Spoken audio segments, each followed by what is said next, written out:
The cause of human suffering is a resistance to the ever-changing flow of all things. Whenever you try to resist change, whether it's inside of you or outside, it brings on suffering. Because nothing is permanent. Things are always passing. Things are always changing all the time. For example, if you're sick in the hospital, if you don't resist that, knowing that this shall pass too, you won't have to suffer from it. Whatever you resist life, change and flow, it brings on suffering.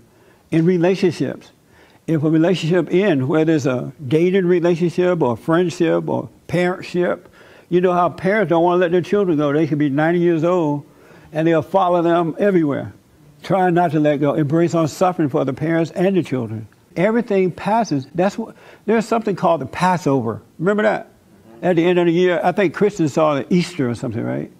That's what the Passover was all about, is to show that, and if you read the history of Christ, he went through a changing thing. One thing led to another, one thing led to another, one thing led to another, until he was able to overcome the world and return to his Father. And so we are in this fallen state, and those who are seeking the Father are on their way back to the Father. But if you resist the change and flow of life, you don't get back. You stop because you try to hold on to whatever it is that you have, and you suffer for that, no matter what it is. You cannot be resistant to ever change. You know, we got to move out of this building, right? And so we had a flood in this building a while back, and when we had the flood, I brought the owner of this building inside and showed him the flood, and I asked him, did you have insurance and blah, blah, blah. He said no, he wasn't covered. So we had to cover with our own insurance, and we raised some money. And so we ended up spending over $100,000 doing the whole building over, because the manager gave me no hint that he would be selling the building and turning it into an apartment. Up and down Pico, if you notice, there's a lot of big apartment buildings going up. They don't match the community, but they're going up. And so he had planned that a long time ago, but because he wanted me to stay here just for the rent, he didn't tell me that. And then now we know, you see the sign out there, now we know right away my mind wanted to just trip out. You know, we put all this, and I did say to him, hey, you should have told me this because you knew we were about to spend all this money in this building. And he was like, I didn't know that. He just lying. He didn't know. He came in. I brought him in 3 times while we were making a change. But I realized the man owned the building. There are a lot of other buildings out there. I have to be willing, because we've been here almost 20 years, however long we've been here. This is changing too. It's passing on. And I don't know what the future is going to bring, but I have to be willing to let it go. And there's something better. Something leads to something else. But if I was like tripping out, I'd be going a nutcase right now.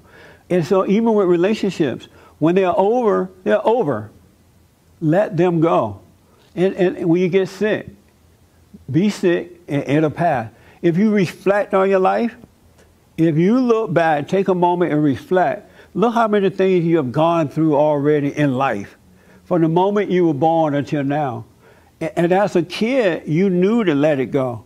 But when you were traumatized, you fell into, away from God, you forget to let it go. So whatever you get a hand on, you try to hold on to it for dear life. And what you're doing is stop, and I got something in the Bible to prove it. I'm not making this up. It's here. But you're not returning to the Father, because life is about a return to the Father. When we fell away from God, we fell into the arms of Satan, and we are suffering.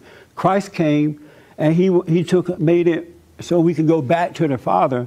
Once we return back to Him, we're free again. But if you're holding on to anything in life, you're not going to return. And you're going to suffer for holding on to it. So you got to accept the change and flow of life. It's always changing. Nothing stays the same. And that's not a bad thing. That make sense? Anybody guilty of holding on? Yeah. Guilty of holding on. This is why we got to get to know ourselves. And when you're getting to know yourself, you're going to see what the real hang up here is. Nothing that you can imagine. It will be revealed to you.